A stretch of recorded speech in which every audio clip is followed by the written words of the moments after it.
He who conquered Troy had heard of this, for you should not suppose that we, too, did not suffer from your storms.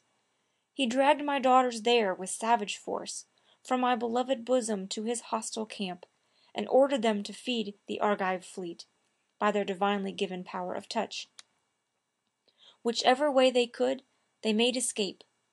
2 hastened to Euboea, and 2 sought their brother's island Andros.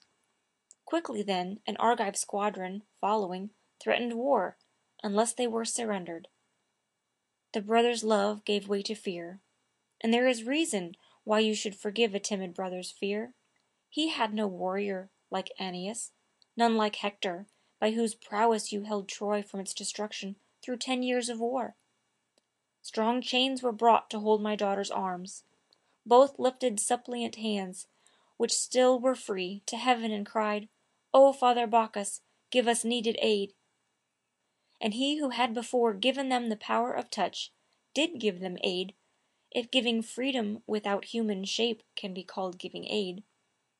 I never knew by what means they lost shape, and cannot tell, but their calamity is surely known. My daughters were transformed to snow-white doves, white birds of Venus, guardian of your days. With this and other talk they shared the feast, then left the table and retired to sleep. They rose up with the day, and went at once to hear the oracle of Phoebus speak.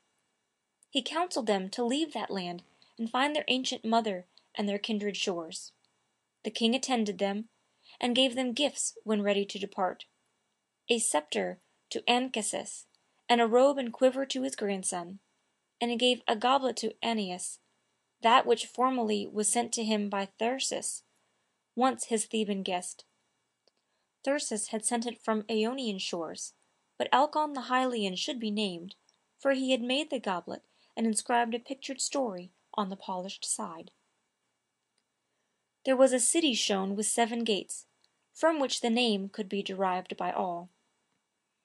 Outside the walls was a sad funeral, and tombs and fires and funeral pyres were shown, and many matrons with dishevelled hair and naked breasts, expressive of their grief, and many nymphs too, weeping mournfully because their streams were dry.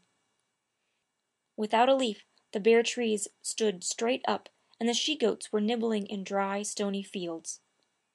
And there he carved Orion's daughters in the Theban square, one giving her bare throat a cruel cut, one with her shuttle making clumsy wounds, both dying for their people. Next they were borne out through the city with due funeral pomp, and the mourning crowds were gathered around their pyre.